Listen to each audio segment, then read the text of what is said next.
sawa ogani background صباح الخير كيف حالكم كم أصول الدين أها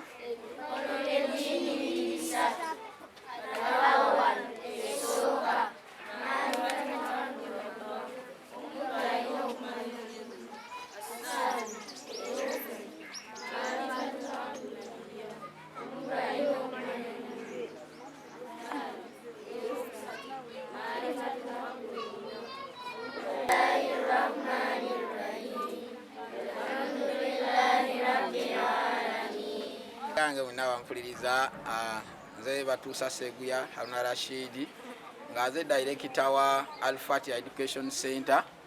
Al-Fati Education Center somero lyaffe lisomesa ebintu bya mirundi ebisambisa amagulu abiri.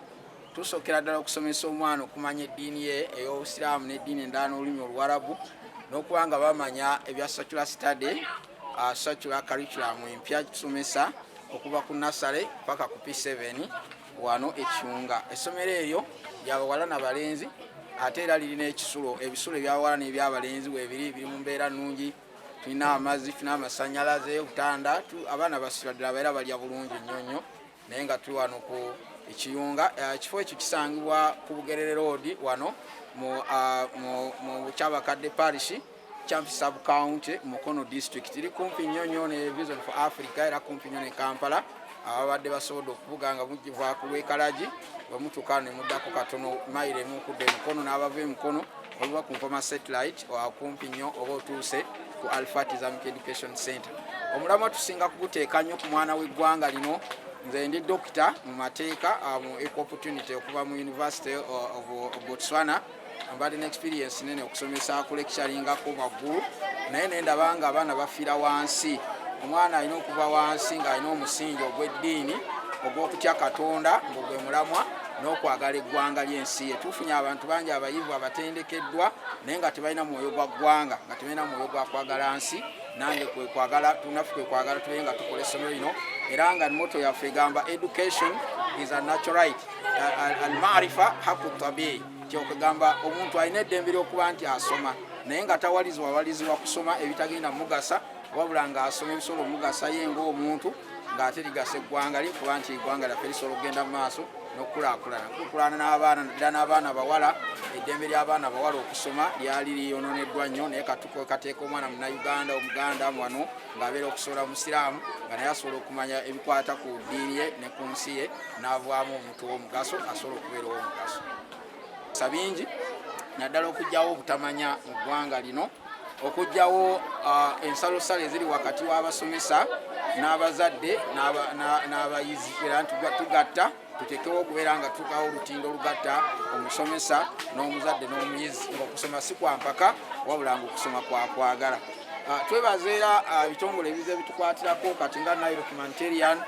Tulina ekitongole ekirala kye bayita Time to Help Europe.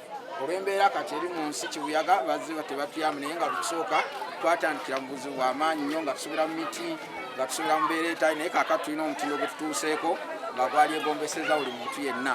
N'olwekyo tusaba mwenna abaali agadde okufuna ku mutindo gwaffe. Omwana amanya bulungi nnyo Oluwarabu, omwana amanya bulungi nnyo Oluzungu, omwana amanya nnyo bulungi ebikwata ku nsi ye n'ebyemizannyo byonna tuli ku mutindo mulungi. Era bwe twatuza P7 Abaluzungu bayita mu first grade ne second grade sitwalina bitwasula. N'olwekyo tubasaba mujje mubeere nga muleeta abaana bammwe. Mpozi n'ekirala okubalengezaako eggwanga gye liraga abantu batandise okutambula bagenda e China bagenda e Dubai naye nga okusomozebwa okuliwo butamanya nnimi. Naye omwana wava eno wansi ng'amanyi olulimi Oluzungu, amanyi Oluganda, amanyi n'Oluwarabu n'Oluswayiri n'ennimi endala, kimwanguyira okuba nti asobola okugenda okweyigira n'okugaziyaako ku ggwanga lye n'okuwangala nga mutuuze mulungi kuba aba afunye ekigazi ng'aviira ddala eno wansi. N'ekirala okubeera nti nno tujjawo okuba nti okukwatira ekintu ekimu entegere y'omulundi ogumu. Oli ayinza okuba yasoma byansi byokka nga teyayiga ddiini n'abeera ng'abeerawo naye ng'ate akalubiriza ab'eddiini. Ate olina aba nga yasoma ddiini yokka nga teyasoma byansi n'abeera ng'ate akalubiriza kukwatagana n'abasoma ebyensi. Kati n'olwekyo twagala tubeere nga tukwanaganya ebintu ebyo byombi ng'omwana amanyi bulungi eddiini ye atamanyi bulungi ebyensi n'abeera nga waba abadde mutuuze munnayuganda aba mutuuze mulungi, waba abadde mukozi ng'oba mubazzi abajja amanyi nti alina okubajja ebyomutindo kuba Katonda ayagala ebirungi. Bw'aba mubazi wa bitabo abala amanyi nadde abala naye Katonda amanyi nti alina okubeera ow'amazima mu byakola. Waba mulamuzi oba looya aba akolanga mukozi w'amazima. N'olwekyo tusaba mutwe abaana bajje basomere wano ku Al-Fatiha Islamic Education Center.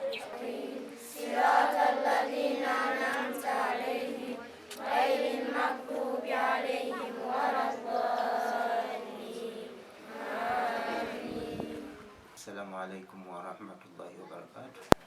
Amanya Musa Isa Chawa, head teacher wa Al-Fatiha Islamic Education Center wana Kiyunga. Twebaza director wa Sheikh Haruna batuusa kubeera nti yatuteekerawo essomero lino, kubanga okuva wano okuva Mukono paka wano lyerimu ku masomero agakwatiridde obusiraamu nga tusomesa eddiini ne tusomesa n'ebyensi okuviira ddala ku nasale paka ku P7 sayiri zonna. Tulina abasomesa abatendeke bulungi abasobola okubeera nti no bakwatirira omutindo gw'abaana. Ekigendererwa kyaffe kwe kubeera nga tutendeka abaana ku byensi n'ebyenkomerero. Era tusaba abazadde abali eyo mwenna mubeere nga mutuweereza abaana, tubeere nga tubateekamu eddiini yaabwe, basome ensi n'eddiini yaabwe. Bonna abaana mubaleete okuva ku nasale paka ku P7. Tulina ebisulo by'abaana abawala, tulina ebisulo by'abaana abalenzi, era tubalabirira bulungi. Tubasaba mubeere nga mutuweereza abaana tusobole okubeera nga tubatendeka. Tuweze oba abatulaba mwenna, amannya gange nze Abubakari Musisi. Wano we tuli bayitawo ku ssomero lya Al-Fatiha Islamic Education Center erisangibwa e Kiyunga mu disitulikiti y'e Mukono mu ggombolola y'e Kyampisi. Tusomesa nga bwe mulirabye essomero, tusomesa abaana okuviira ddala ku kibiina ekya nassale okutuukira ddala ku kibiina eky'omusanvu, era nga nzayogera nammwe nkwasaganya ku sayidi y'eddiini nga bwe kiri mu mpisa ky'omwana aba alina okugunjulwa. Bwekityo tusaba buli yenna atulaba bw'atuwuliriza okufuba okulabika nti omwana ofaayo alabike ng'agunjuka. Nabwekityo tukubiriza bonna naddala ku ssomero wano we tuli otuwa abaana mubaleete basome.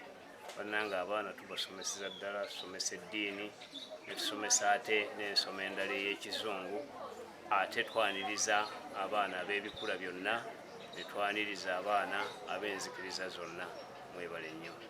Omwana ono gwe twagala naddala omwana okuva ku myaka 5 n'okwambuka, kubanga oyo aba avuddemu aba asobola bulungi okweyamba mu nsonga ze za bulijjo. So okuva ku myaka 5 n'okwambuka be baana be tusinga okwetaagira ddala.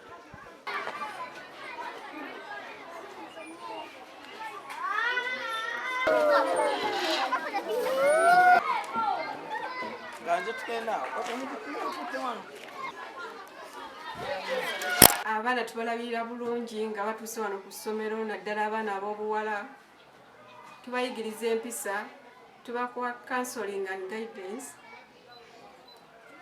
Era omuzadde waleeta omwana ku Al-Fatiha tayinza kwejjusa bannaye empisa za mwana w'omuwala. Gwe omwana waba yakulemerera eyo, abaana abawala mbamanyi bazibu, kusaba omwana muleete ku Al-Fatiha, ffe tujja mukukwatirako bulungi era ajja kuvaawo ng'agumukuse mu buli kimu. Amannya Nakimuli Rehma, ndi kusomesa ku Al-Fatiha Islamic Center Kiyunga. Bannange abazadde baffe abaana abawala nabo tubasomesa ku Al-Fatiha, tubasomesa eddiini era tubayigiriza empisa, tubayigiriza eddiini, tubayigiriza eby'amasomo gonna ag'eddiini n'ag'oluzungu. bannaye tubasaba mutuwa abaana n'ebisale byaffe eby'essomero bya wansi nnyo ddala n'ekisulo ab'ekisulo tulina ekisulo ku ssomero wano ku Alifatiha n'abava ebweru bwedda tubaaniriza. Twatuuza abaana aba P7 era bayita bulungi, bayita mu ddaala eryokubiri. Abalala bayita mu ddaala erisooka, ab'Oluwarabu ab'Oluzungu bayita mu ddaala lyakubiri, era twabanga twakola bulungi nnyo wano mu zooni yaffe.